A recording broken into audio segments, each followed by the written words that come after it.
오늘은 맥주 감사절입니다.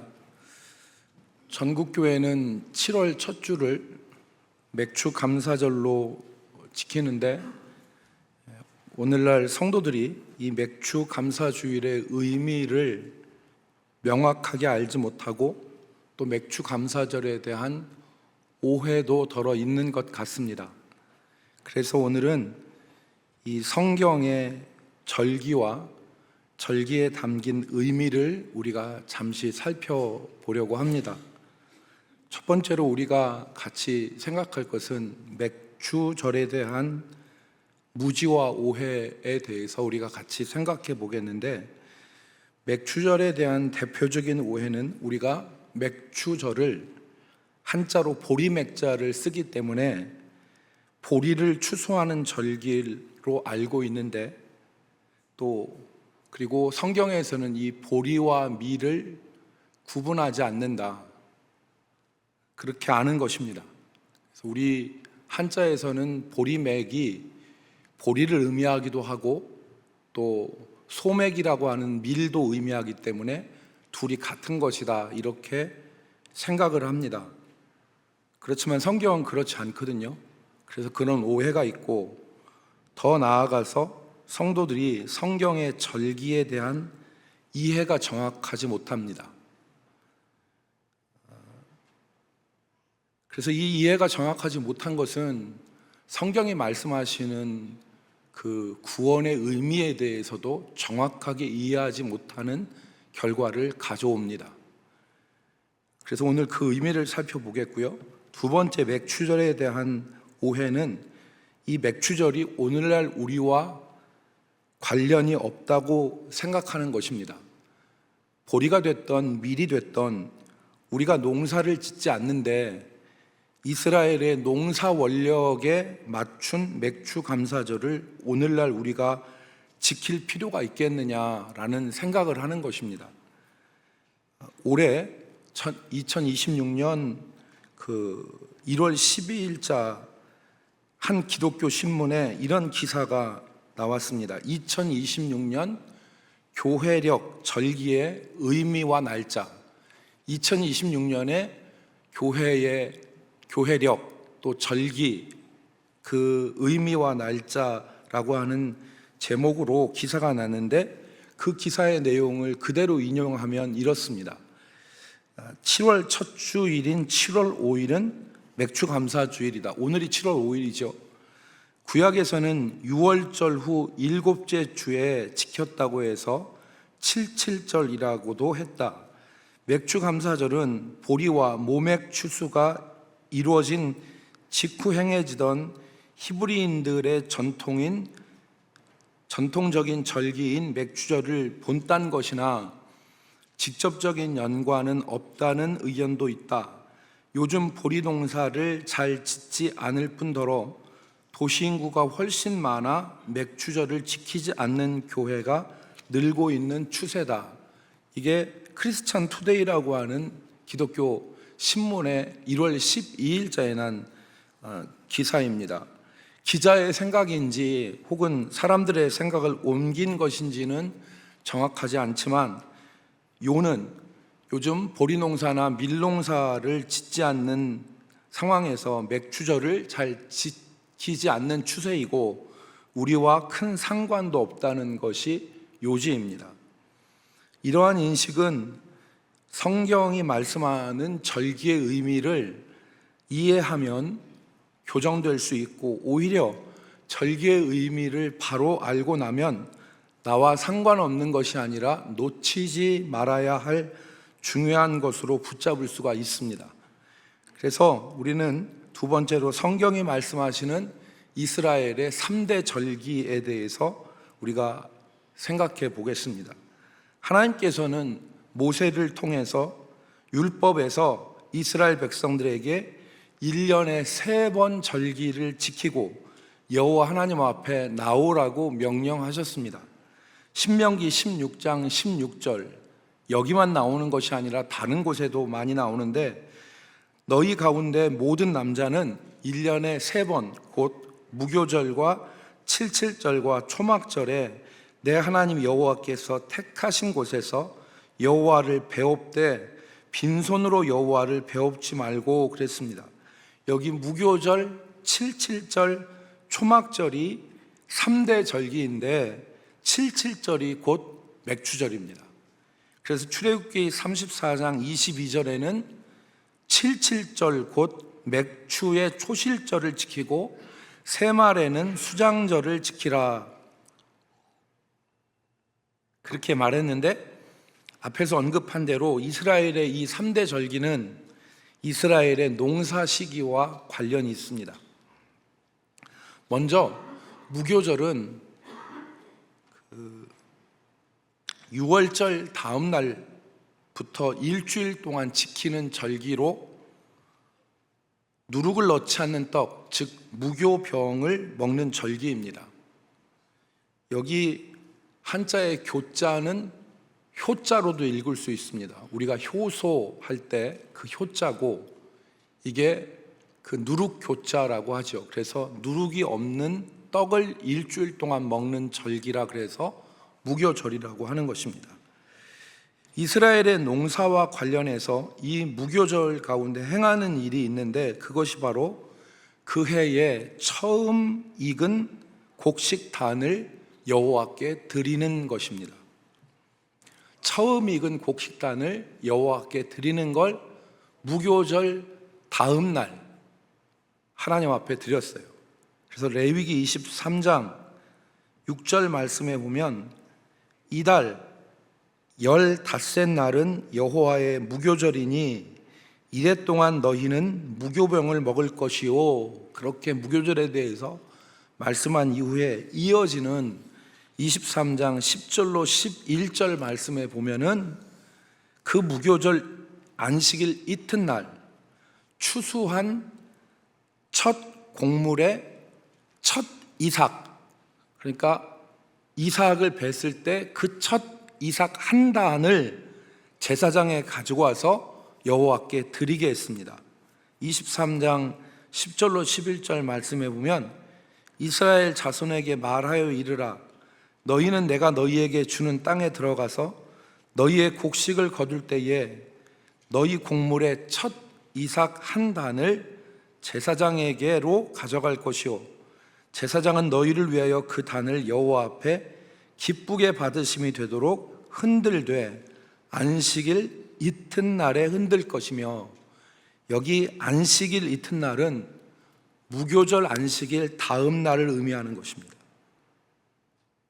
무교절에는 그 해에 추수한 첫 곡식단을 여호와 앞에 드렸습니다. 두 번째가 맥추절인데 77절이라고도 하고 오순절이라고도 합니다. 맥추절은 그해 수확한 첫 단을 여호와께 드린 날로 계산하여서 7주가 지난 다음 날, 즉 77에 49니까 50일이 지난 날에 드리기 때문에 이 날을 77절 혹은 오순절이라고도 하는 것입니다. 이 말씀은 레위기 23장 15절로 16절에 기록되어 있습니다. 우리 한번 같이 읽어볼까요? 안식일 이튿날 시작. 안식일 이튿날 곧 너희가 요제로 곡식단을 가져온 날로부터 세워서 7 안식일의 수요를 채우고 7 안식일 이튿날까지 합하여 50일을 계수하여 새 소제를 여호와께 드리되, 이 소제라고 하는 것은 가루로 드리는 제사를 소제라고 그래요. 힐소자를 써서, 우리가 식당에 가면 국수를 소면이라고 하잖아요. 그때 소자가 힐소자입니다. 그래서 가루로 드리는 제사를 드리는 거예요. 이 77절을 신명기는 명확하게 말씀합니다. 명확하게 말씀하는데, 이 77절을 명확하게 말씀하는데 신명기 16장 9절로 10절에 보면 7주를 셀지니 곡식의 낫을 대는 첫날부터 7주를 세어 내 하나님 여호와 앞에 77절을 지키되 내 하나님 여호와께서 내게 복을 주신 대로 내 힘을 헤아려 자원하는 예물을 드리고, 그러니까 맥추절, 오순절, 칠칠절은 보리와 밀을 추수하는 감사의 절기입니다. 마지막이 이제 수장절입니다. 초막절이라고 하는데, 이때에는 이제 수장절이라고 하는 것은 추수해서 저장하는 절기란 뜻이고요. 초막절은 그 초막을 짓고 종려나무나 아니면 버드나무나 이런 나무 잎으로 초막을 져서 일주일 동안 이스라엘 백성들은 그 안에서 남자들이 생활을 합니다. 그래서 초막절이라고 한 것입니다.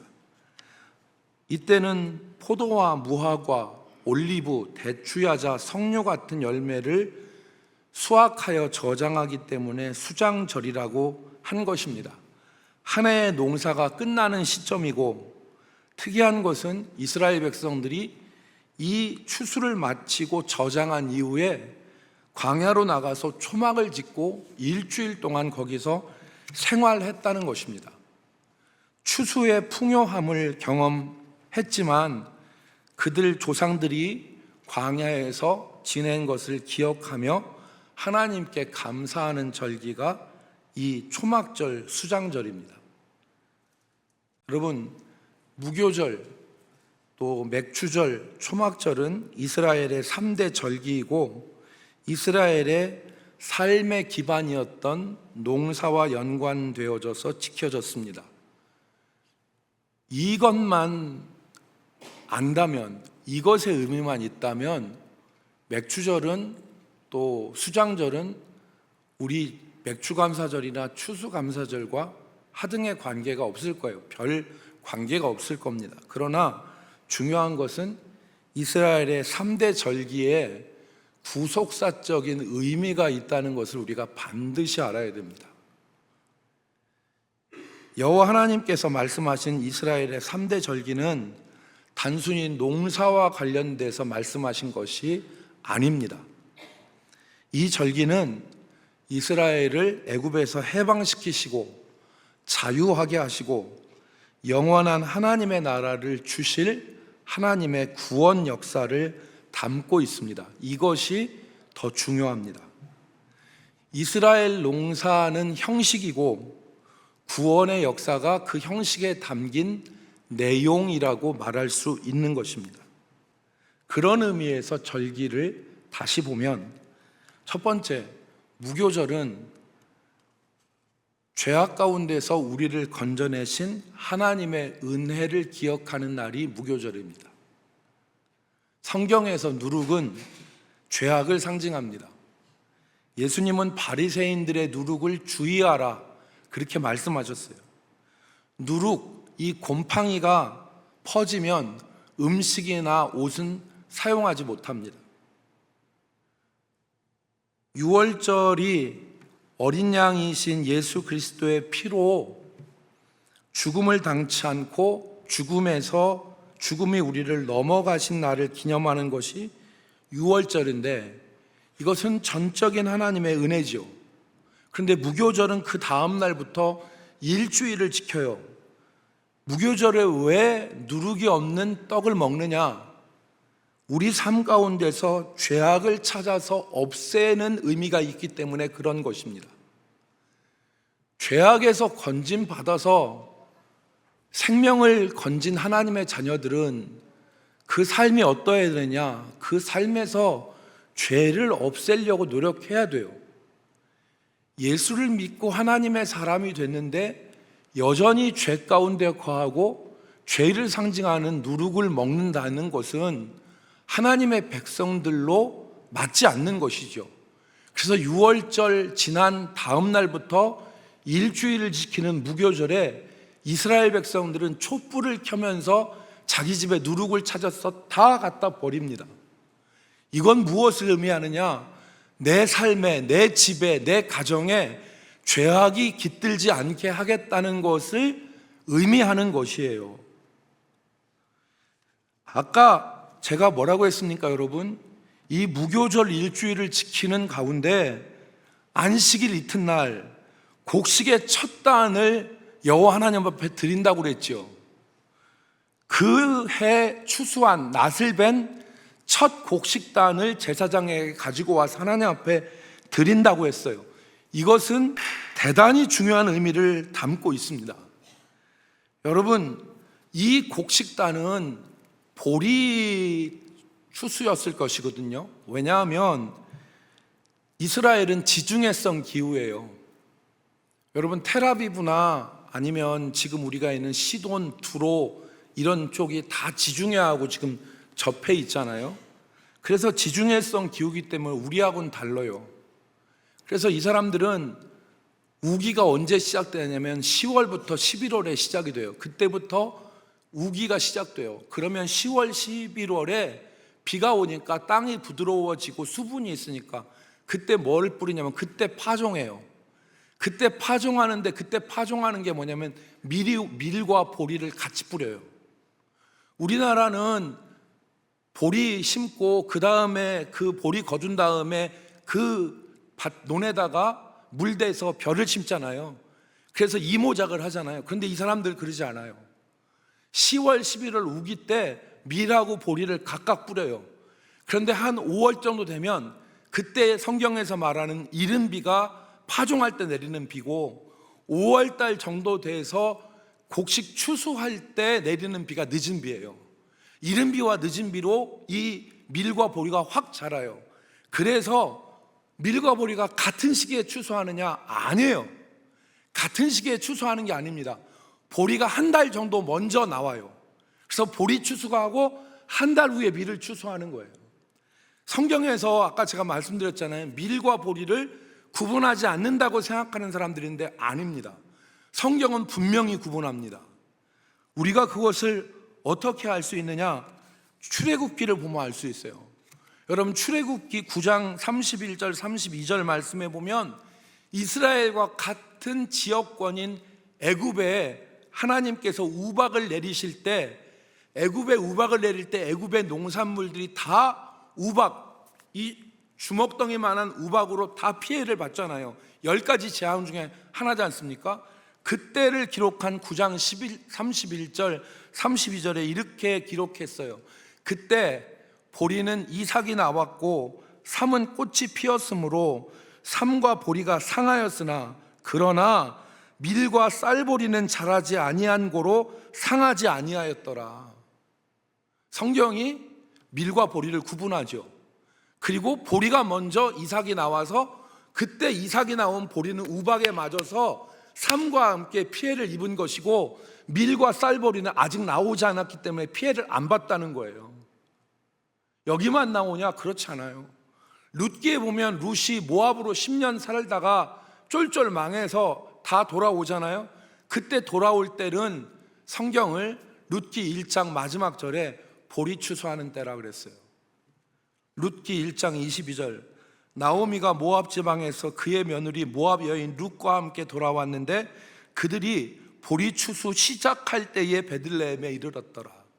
그런데 다음 장인 2장에 보면 보리 추수가 아니라 밀 추수도 아까 제가 얘기한 대로 한 달간의 간격이 있기 때문에 밀 추수가 늦은 거예요. 그래서 2장 23절 말씀에 보면 이에 룻이 보아스의 소녀들에게 가까이 있어 보리 추수와 밀 추수를 마치기까지 이삭을 주우며 그의 시어머니와 함께 거주하니라. 성경은 밀과 보리를 구분해요. 그런데 무교절 6월절 지난 다음 날 드리는 무교절 그 안식일 다음 날 드리는 첫 곡식단은 그 단은 보리일 것이고 이 단은 예수 그리스도를 예표하는 것입니다. 왜 예수 그리스도를 예표하느냐? 예수님이 6월절에 십자가에 달려 돌아가시고 그리고서 금요일이죠. 오늘날로 얘기하면 6월절에 십자가에 달려 돌아가시고 그리고 안식일이 지난 다음에 안식 후 첫날 부활하셨어요. 안식 후 첫날 부활하셨죠. 그 안식 후 첫날이 무교절 다음 날이에요. 그렇기 때문에 바울 사도가 고린도 부활장에서 고린도전서 15장 20절에서 예수 그리스도를 잠자는 자들의 첫 열매라고 말씀하신 거예요. 고린도전서 15장 20절, 그러나 이제 그리스도께서 죽은 자 가운데서 다시 살아나사 잠자는 자들의 첫 열매가 되셨도다. 그러니까 예수님이 정확하게 언제 부활하셨느냐? 6월절 지나고 무교절을 안식일 다음 첫날, 그 안식 후 첫날 이삭을 드렸는데, 그의 첫 이삭을 드렸는데 그때 예수님 부활하신 것이고, 바울 사도는 고린도서에서 이것을 예수님이 잠자는 자들의 첫 열매라고 예수님을 그 첫 번째 드린 그 이삭단으로 예수님을 말씀한 것입니다. 6월절과 무교절은 그런 의미에서 하나님께서 죄와 사망 가운데서 우리를 구원하신 것과 우리 삶에 죄를 이기고 사망의 그림자를 걷어낼 수 있는 확신을 우리에게 심어주시는 절기입니다. 왜 우리가 확신할 수 있습니까? 그리스도께서 죄와 사망 권세를 이기시고 부활의 첫 열매로 자신을 들이셨기 때문에 오늘 우리도 그 길로 나아갈 수 있음을 확신하는 것이 6월절과 무교절인 것입니다. 두 번째, 이 맥추절은 하나님 은혜에 대한 감사와 소망의 날이 맥추절입니다. 여러분, 맥추절은 농사와 관련하여서 밀과 보리의 추수를 마치고 드리는 감사의 성격이 있습니다. 50일 전에 첫 보리 수확이 있었고 추수는 계속 이어져다가 밀과 보리가 추수가 끝나는 시점에서 맥추절을 지킨 것입니다. 그러니까 하나님께서 첫 열매를 주시고 계속해서 은혜를 주셔서 마지막 추수까지 마친 상황, 그것에 대한 감사의 절기가 맥추절인 것입니다. 그런데 맥추절의 의미는 여기서 끝나는 것이 아닙니다. 레위기 23장에 보면 맥추절에는 50일 전과 같이 이삭을 가지고 하나님 앞에 드린 게 아니에요. 밀과 보리의 이삭을 가지고 맥추절에 무교절 다음 날 드렸던 이 우리가 보통 얘기하는 그 무교절 다음에 드린 보리 이삭을 드린 것이 아니라 이때는 떡을 해서 소제로 하나님 앞에 드렸습니다. 레위기 26장 16절 17절 말씀을 보시면 일곱 안식일 이튿날까지 합하여 50일을 계수하여, 지금 무슨 절을 말하는 것입니까? 맥추절, 오순절, 77절을 말하는 것이죠. 계수하여 새 소제를 여호와께 드리되 너희 처소에서 10분의 2 에바로 만든 떡 2개를 가져다가 흔들지니 이는 고운 가루에 누룩을 넣어서 구운 것이요 이는 첫 요제로 여호와께 드리는 것이며 그랬습니다. 10분의 2 에바라고 했는데, 에바는 오늘날 그 부피를 말하는 단위인데, 오늘날처럼 그 부피를 말하는 단위가 에바인데 오늘날로 하면 22리터 정도 됩니다. 그러니까 10분의 2 에바는 2.2리터의 2배인 4.4리터가 되죠.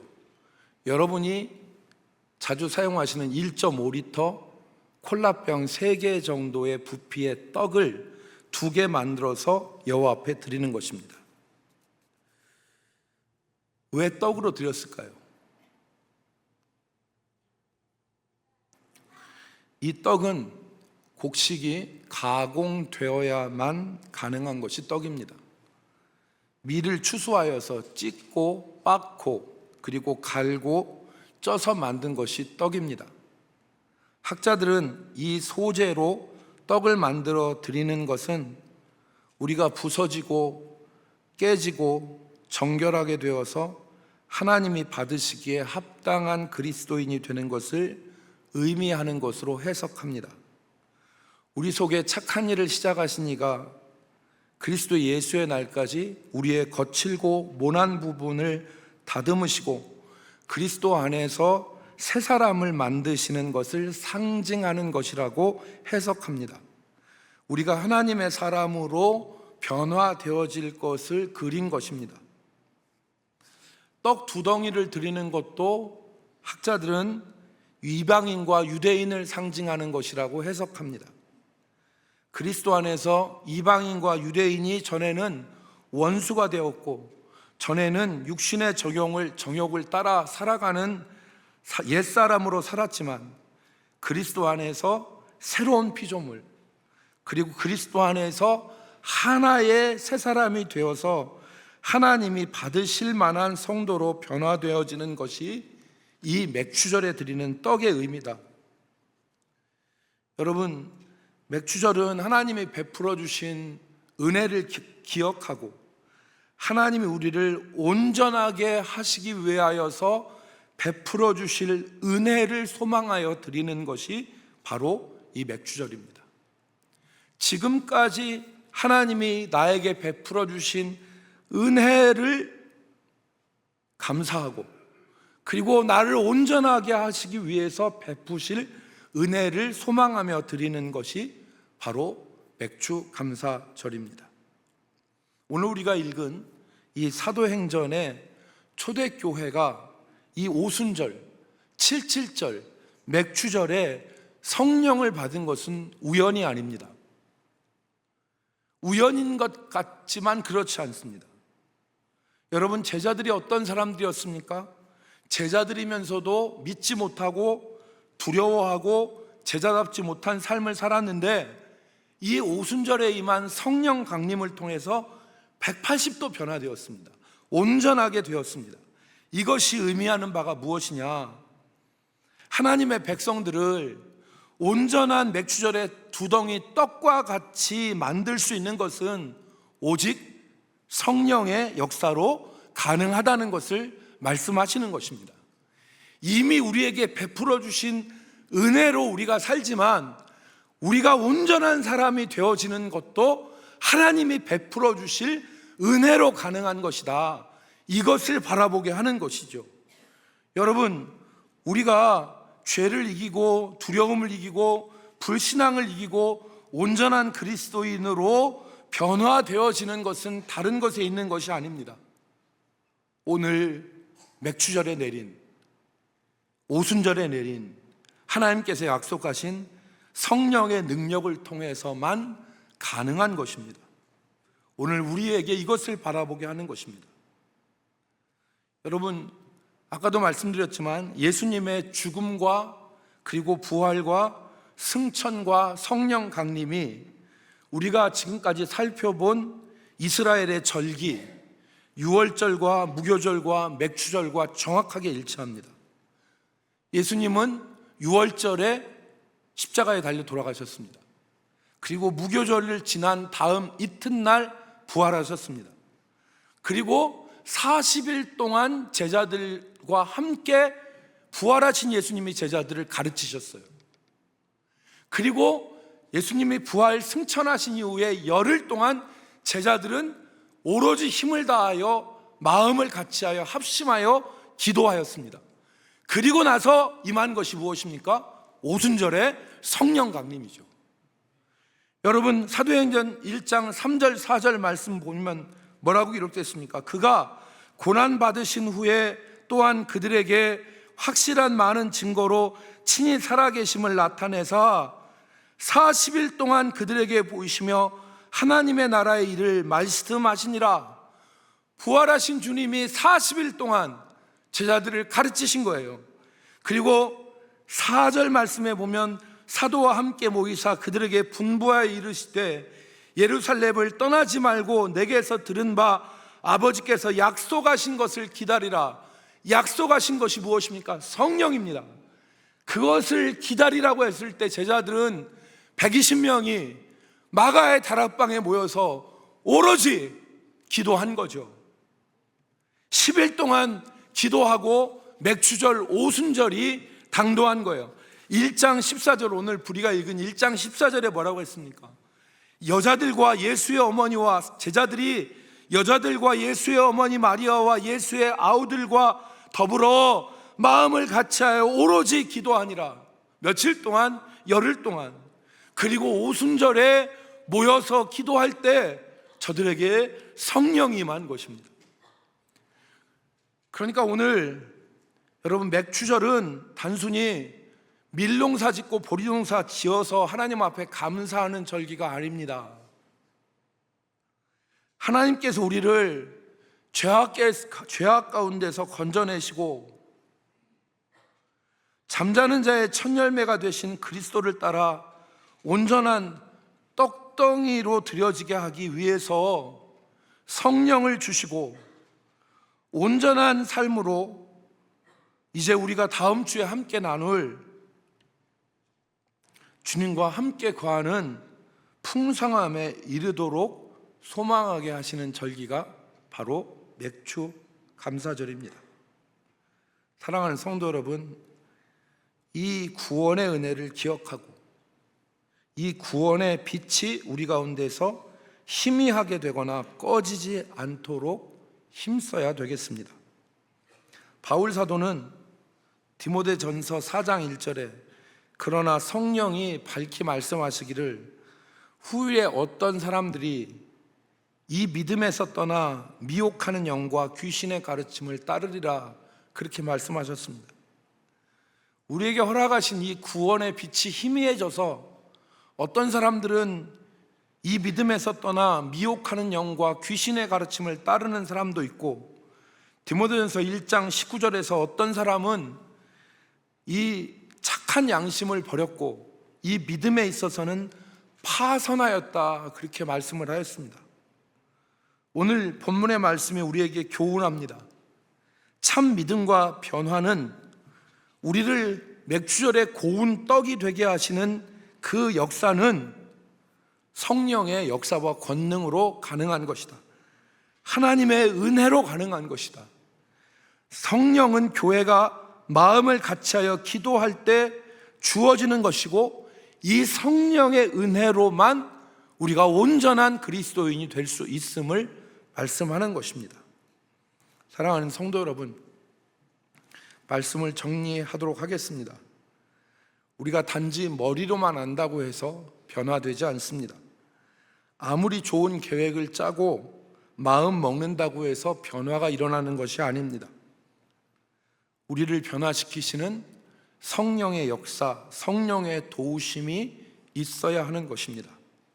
그 성령의 도우심은 하나님의 은혜를 감사하고 주실 은혜를 사모하는 기도하는 심령 위에 부어지는 것입니다. 오늘 우리 대전남북교회 모든 성도들이 하나님이 내 삶에 베풀어 주신 은혜와 구원을 확신하고, 그리고 나를 온전케 하시는, 그러기 위해서 내게 주시는 성령의 은혜를 사모하면서 믿음의 길을 걸어 나가실 수 있기를 주의 이름으로 축복합니다. 거룩하신 하나님, 오늘 우리가 하나님의 구원의 은혜를 망각하고 우리 가운데서 이 구원의 빛이 희미해져서 믿음에서 떠나 귀신의 가르침과 미혹하는 영을 따르는 그런 자들이 아니라 날로 날로 우리에게 주신 구원의 빛이 돋우어져서 하나님과 함께 영원한 하나님의 나라에 거하며 온전한 사람들로 세워져 가는 자들 되게 하여 주옵소서. 이 맥주절을 우리가 그러한 의미에서 지키게 하시고 바라보게 하여 주셔서 우리 가운데 착한 일을 시작하신 그리스도께서 우리의 구원을 이루실 것을 확신하며 하나님의 은혜를 의지하여 살아가는 저희들 되게 하여 주옵소서. 예수님의 이름으로 기도 올리옵나이다. 아멘.